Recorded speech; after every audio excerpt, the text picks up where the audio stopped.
नमस्कार, मी तन्मय दाते. आपलं Konkan news express या यूट्यूब चॅनलवरती आपलं स्वागत आहे. आपल्यासोबत रत्नागिरीतली राधिका भिडे आपल्यासोबत आहेत. राधिका नमस्कार. नमस्कार.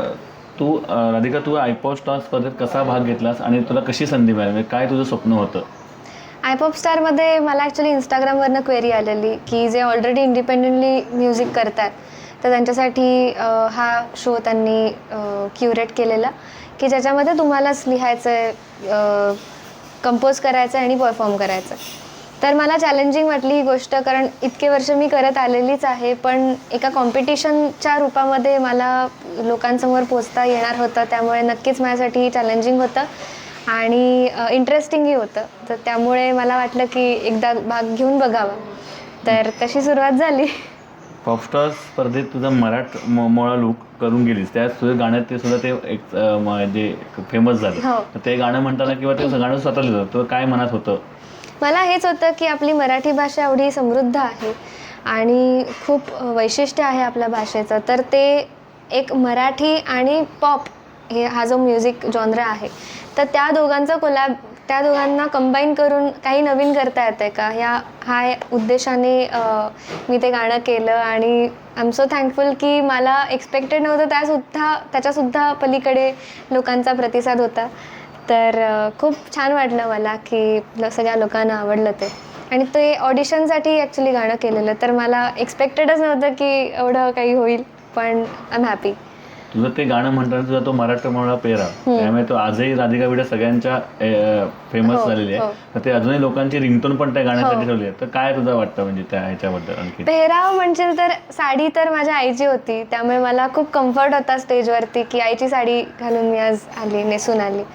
तर मला रिप्रेझेंट होतानाच तसं व्हायचं होतं की एक मराठी मुलगी जी वेस्टर्न म्युझिक आणि आपलं पारंपरिक म्युझिक हे दोन्ही एकत्र करून काहीतरी करण्याचा प्रयत्न करते. तर तो एक मोठं होता. आणि प्लस मला आपल्या वेशामध्ये, आपल्या पारंपरिक वेशामध्ये असलं की थोडी एक वेगळी ऊर्जा असते.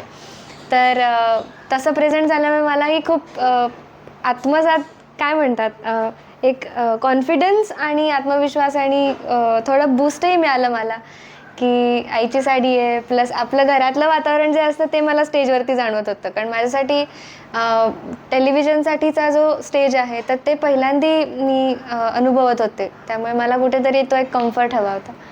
तर खूप छान वाटलं मला परफॉर्म करताना. नक्की नाही, आता तो 27 जूनला वाढदिवस आहे. या दिवशी तू रत्नागिरीसाठी एक खास म्हणजे राधिका भिडे लाईव्ह असा कार्यक्रम घेऊन आलीस. आणि तो कार्यक्रम आता हाऊसफुल झालेला आहे.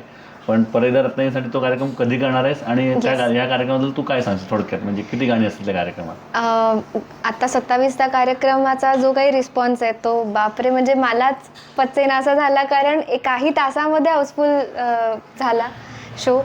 तर त्याच्यानंतर एवढे फोन येऊन गेले, जवळजवळ 400-500 फोन येऊन गेले की आम्हाला पासेस नाही मिळाले. तर त्या लोकांसाठी अगदी मला मनापासून खूप इच्छा आहे की या पुढच्या 2 महिन्यामध्येच मी ओपन ग्राउंड नाही, मे बी पावसामुळे नाही मिळणार, पण नक्की मी प्रयत्न करेन की परत एकदा सेम शो क्युरेट करावा. त्याच्यामध्ये अजून नवीन जी गाणी करेन ती पण मी नक्की ॲड करेन. तर हा कार्यक्रम RB लाईव्ह म्हणून आहे, राधिका भिडे लाईव्ह. तर त्याच्यामध्ये मी स्वतः केलेली गाणी आहेत किंवा मी गायलेली गाणी आहेत, कुठची बॉलिवूडची किंवा फिल्मची नाही आहेत. तर त्याच्यामध्ये माझं काहीतरी कंट्रीब्युशन आहे, अशीच मी गाणी परफॉर्म करते.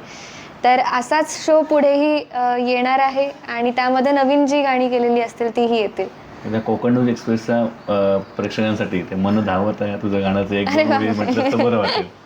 येस. कुठच मावना हाती बिगावना, ऐकत नाही मन हे असं कठावना, दडदड उसरना हुरहुर बिसरना, त्यात खुळा एका जागी कुठच ठरना, जागत राहत एकटगात सपान बघत हे,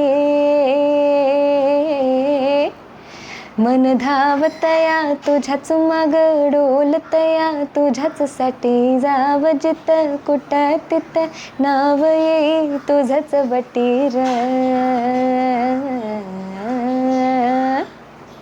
खूप खूप धन्यवाद. थँक्यू.